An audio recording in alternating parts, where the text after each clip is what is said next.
Одоо харин хөтөлбөрийн нисэгт улсын хурлд олсон бусад үйл явдлыг зурган хэлбэрээр хүргэе.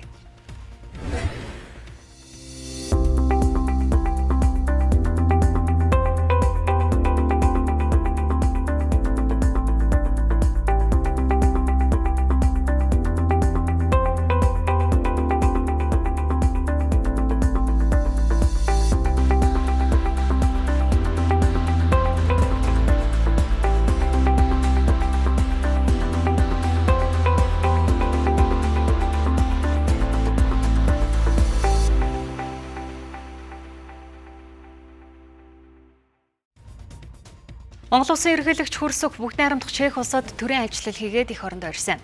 Төрийн тэргүүний энэхүү ажиллал нь хоёр орны уламжлалт найрсаг харилцааны түвшнийг шатахиулан иж бүрэн түншлэлт хүргэж харилцааны түүхэнд шинэ үеийг эхлүүлж байгааг онцлоод байгаа. Түүнчлэн төрийн тэргүүний ажиллал бүгд найрамдах Польш улсад хийж байгаа ажиллалаар үргэлжилсэн юм а. Ажлын үрээнд Варшав хотноо улсан Польш Монголын бизнес форумд хоёр улсын төрийн тэргүүн оролцож худалдаа бизнесийн салбарт харилцаа ашигтай хамтран ажиллах асуудлыг хэлэлцсэн. Төрийн тэргүүний ажиллалын тойм мэдээллийг сэтгүүлч уянга дэлгэрүүлэн хүргэх болно. Европын үзэсгэлэн сайхан Чех улсыг монголчууд бид манай улсын 3 дахь хөрш Европ дахь ихтгэлт түншээ хэмээн үздэг бөгөөд хоёр орны харилцаа хамтын ажиллагааг бүх талаар тууштай өргөжүүлэн хөгжүүлэхийн төлөө Монгол улс байд юм а. Өдөртөө өрөөмөнд хүргэе. За тэгэхээр Монгол улсын ерөнхийлөгч Ухнагийн хөрөсөх 3 дугаар сарын 9-өөс 15-ны өдрүүдэд бүгд найрамдах Чех улс болон бүгд найрамдах Польш улсад төрийн ажил хийлээ. За манай улсын хувьд бүгд найрамдах Чех улс болон бүгд найрамдах Польш улстай бол анх 1950 оны 4-р сард дипломат харилцаа тогтоож исэн. За үүнээс хойш 75 жилийн түүхтэй ийм харилцаатай улс орнууд гэсэн үг. За ингээд 75 жилийн ой дээрээ хоёр улстай хуулинтай иж бүрэн түншлэлийн харилцаанд шилжиж байгаа юм. За энэ нь яг одоо тухайн улс оронд амьдарч байгаа Монгол иргэдийн хувьд болоод за Монгол улстай амьдарч байгаа иргэдэд яг ямар өөр өгөөжтэй вэ? Улс төрийн хувьд за мөн улс их орны одоо бусад хүчин зүйлсийн хувьд хэр ач холбогдолтой вэ гэдэг дээр судлаачид дараах байр суурийг илэрхийлж байна. За энэ хүмүүсүүдийн нийгмийн баталгаа бол баталгаажсан. 2023 онд бол хоёр талын хамтын ажиллагаагаар нийгмийн даатгалын асуудал нь бол эрх зүйн хөдөлгөөн шийдэгдсэн. Энэ бол бид нар бол гадаад монголчуудын эрх ашигыг хамгаалах Монгол улсын гадаад бодлогын төрийн гадаад бодлогын нэг чухал хэсэг нь байхгүй. Энэ бол одоо их чухал. Тэгээ энэ бол нөгөө нэг утга нь бол юу вэ гэхээр бүгд найрамдах Чех улсын хөгжилд монголчууд асар том хувь нэмэр оруулж байна гэсэн. Монгол шиг далаад гарчгүй тийм ээ хоёр том их одоо цөмийн зэвсэг бүхий хүрнээр хүрээлэгдсэн энэ улсын хувьд бол идэвхтэй олон талхуурт нээлттэй ялангуяа инхийг эрхэмсэн гадаад бодлогыг бол тууштай явуулж явахыг зорж явах хэрэгтэй. Тэгээ энэ хүрээнд Монгол улсын одоо 3 дахь төршийн бодлогоо бас идэвхжүүлэх шаардлагатай. Тэгээ энэ ажлынхаа хүрээнд бидний хувьд бол өнөөдөр энэ бүгд найрамдах Чех улсад хийж байгаа Монгол улсын ерөнхийлөгчийн төрийн ажилт бол маш их юм чухал ажил болж ийн гэж ойлгож байна. Монгол улс олон талт хамтын ажиллагаа энэ дотор нэгдсэн үндэсний байгууллага дээр харилцан бие биенээ нөхсөн энэ олон улсын эрх зүйн хэмжээг тогтвортой хадгалах хоёр талын харилцаа хамтын ажиллагаагаа олон салбаруудад хөгжүүлэх зэрэг дээр бол хоёр улсын ерөнхийлөгч харилцан тохиролцож за энэ хүрээнд харилцааны түвшингөө шатаар ихвэлж иж бүрэн түншлийн харилцаанд хүргэж байгаа нь бол маш чухал гэж судлаачийн зүгээс үзэж байна да.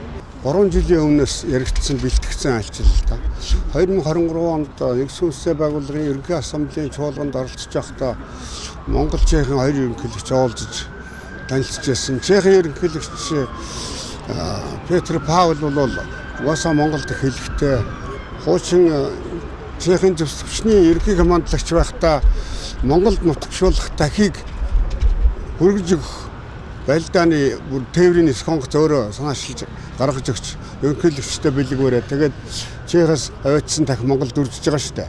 Энэ хоёр улстай манай улсын хувьд за маш бага хэмжээгээр бол одоо бараа бүтээгдэхүүний экспортод гаргаж за маш бага хэмжээний бас эргээд одоо бараа бүтээгдэхүүнүүдийг бол импортоор авдаг. Тэгвэл яг тухайн одоо эдийн засгийн эргэлтийн мөнгөн дүнгийг харах юм бол манай улсын экспортлж байгаа бараа бүтээгдэхүүн 10% нь хүрэхтэй үгүйтэй ийм бараа бүтээгдэхүүнийг бид бүхэн экспортлдог. За голчлон ноос ноолорон бүтээгдэхүүнийг болоод за сүлжмэл цамц гэх мэтчлэн бараа бүтээгдэхүүнийг бид экспортод гаргадаг. Харин энэ хоёр улсаас бол манайх одоо янз бүрийн төхөөрөмжүүд болоод тоног төхөөрөмжүүд за хий цахилгаан зуух гэх мэтчлэн одоо бараа бүтээгдэхүүнүүдийг бол импортоор авд юм байна. Төрийн айлчлалын хүрээнд бол хэд хэдэн санамж жижигт хамтран ажиллах одоо гарын үсэг зурсан. За ингэснээрээ тухайн одоо гадаад худалдааны эргэлтийн дөнгө өсгөх. За цаашлаад манай улс тухайн бүгд найрамдах Польш улсаас болоод бүгд найрамдах Чех улсад экспортоор гарах бараа бүтээгдэхүүний нэр төрөл нэмэгдэх. За хоёр улсын хоорондох хөрөнгө оруулалт болоод хамтын ажиллагаа өргөжих гэх мэтчлэн олон одоо эдийн засгийн үр өгөөжтэй шийдвэрүүд бол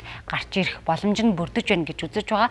За манай улсын хувьд гэхэд манай улсын нийтдээ 14 мянган иргэн Чех улсад бол аль бие усны эрхтэй зөвшөөрөлтөөр бол ажиллаж амьдардаг гэсэн ийм мэдээлэл өгдөг. За тэгэхээр ер нь 14 мянга гэдэг бол гадаад улс оронд байгаа монголчуудын тоон дунд бол эхнээсээ бол 8-д чагсаж байгаа. Тэгэхээр тухайн улс оронд амьдарч байгаа, ажиллаж амьдарч байгаа насанд хүрсэн хүн болон за хүүхдүүдийн эрх ашгийг хамгаалах нь бол Монгол улсын бас нэг үүрэг болж байна гэсэн үг. За тэгэхээр одоо энэ хүрээнд тухайн улсад ажиллаж амьдарч байгаа иргэдийн хууль эрхцэн хүрээнд бол бас одоо хамгаалах эрх нь яг энэ санамжчгийн хүрээнд бүрдэж байгаа юм.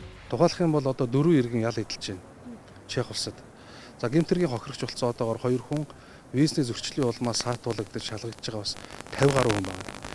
Тэр иргэдийн эрх ашгийг хамгаалахын тулд Монгол улсын засгийн цагдаагийн байгууллага өөрсдийнхөө төлөөлөгчийг оруулах, Монгол улсын хууль зүйн дотоод хэргийн яамны зүгээс эдгээр иргэдэг эрх ашиг хамгаалахад Чех улсад явагдаж байгаа эрүүгээр хян шийдвэрлэх ажиллагаанд аль бие усаар оролцох боломж нь нэгдэж байна гэсэн үг. Яг аль бие усны эрүүл мэндийн даатгал, нийгмийн даатгалыг бас татварыг, ашигын татварыг төлөөж явдаг. Ер нь бол цалингаас ойролцоогоор 34 орчим хувийг төлдөг юм байлаа. Тэгээд яг бид нар эрүүл мэндийн даатгалыг 100% төлж байгаас бид нар эмнэлгийн үйлчлэгийг бол 100% аавна. Чехийн одоо иргэдээс ямар ч ялгаа байхгүй аавна.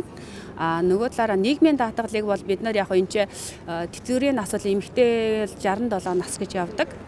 Тийм учраас яг бид нарын нөгөө нэг Монгол улстай нийгмийн даатгалын талаар харилцан зөвшөөрлөлт хүрсэн үндсэн дээр бид нар бол ажилласан жилээрээ л бол орох юм шиг байлаа. Бид бол тэгэж ойлгосон байгаа. Ер нь бол Европын бусад орнуудтай харьцуулах юм бол харьцангуй тайван.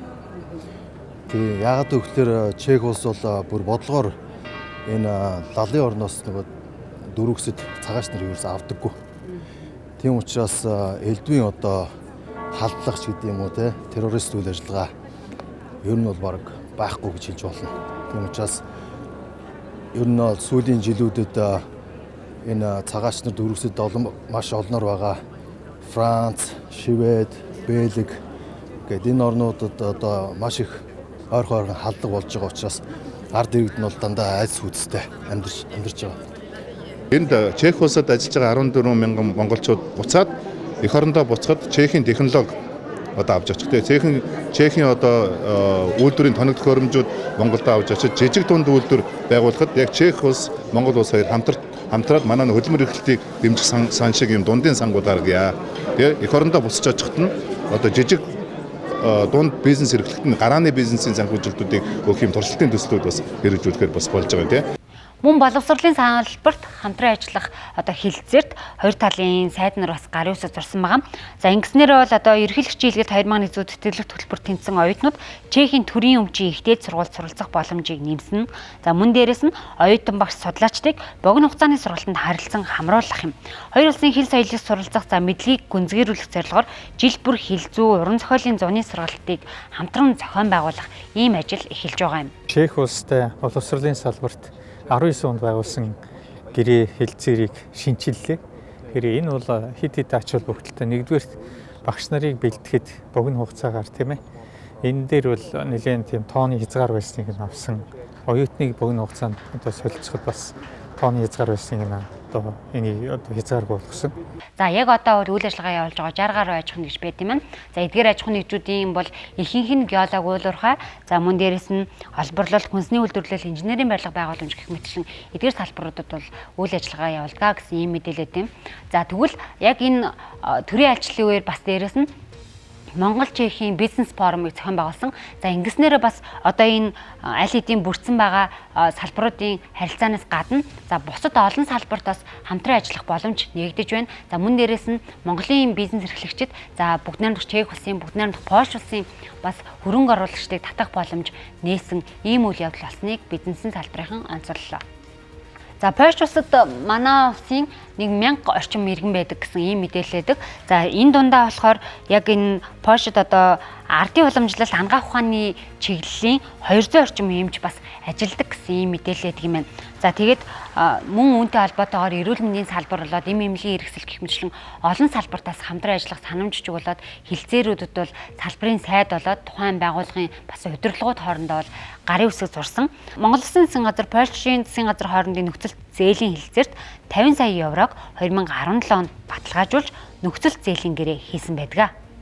За аймагуудын бохир ус цэвэрлэх байгууламжийг өртгөн шинчлэх, за шинээр барих төсөл нийтдээ 17.5 сая евро, галт өмөртөд тэмцэх техник тоног хөрөмж шинчлэх төсөл зэргүүдийг амжилттай хэрэгжүүлсэн байгаа.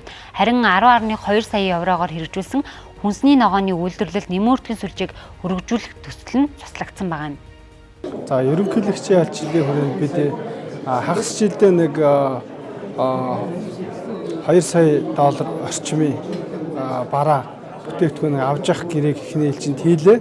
Польш улсын нэг өөр байсан 100 сая долларын тэрнийхээ 50 саяд нь бол тодорхой хэмжээнд геологийн хайгуулыг тэр төслөө солигдсон байгаа. Энэ маань Говьалтай аймагт амжилттай судалж. Ялангуяа бол газрын ховор элементийг бол эртээр үе судалж байсан хүмүүс л дээ. Хүрээнд хамрагдаад суралцж байгаа маань за харин бүгд найрамдах Польш улсад 100 гаруй оюутан суралцж байгаа гэсэн ийм мэдээлэл байгаа юм. За эдгээр оюутнуудын хувьд бол одоо тухайн аймаг сум за хорооноосоо шалгараад ийм хүтэтгэлэг төлбөрт хамрагдаад эдгээр улсад суралцж байгаа учраас за маш өндөр хариуцлагыг өөр дээрээ хүлээж авсан. Тэгвэл энэ хариуцлагаа дааж чадаж бас хичээлийн эрс болоод бусад зүйлс за хичээлийн сурлагын хувьд ч гэсэндээ бусад улс орнуудын оюутнуудаас бол дутхгүй за бараг нэн тэргүүн байранд явж байгаа гэдгийг бол салбарынхан онцолж байсан юм. Энэ хүүхдүүд бол дараагийн Монгол улсын урт хугацааны бодлого, хүсчлэн хөгжлийн бодлого, хөгжлийн бодлогууд, том мега төслүүд дээрээс нь бас орнуудыг хөгжүүлэх энэ чухал хүний нөөцийг бол бүрдүүлэх, цөм хүний нөөцийг бүрдүүлнэ. Дээрээс нь хүүхдүүдийг бол бас энэ жилээс бол эренгүүт нь 45 оны курс болгоод бас 10 жилийн сургуулиуд цагаар багшлах. Ямар ч ажил хийсэн хажууган заавал 10 жил цагаар багшлж болно. Хүүхдүүд туслах үйл ажиллагаа хийхээр зохион байгуулж байгаа. Соёл урлаг гэдэг өөрөө тухайн улсын зөвлөл өвчний бодлого байдаг. Эннийхээ хүрээнд бид нэр үндэсний музейд нь бид нар Чингис хааны үзэгслэн гаргалаа. За энэ 600 гаруй үзмэр.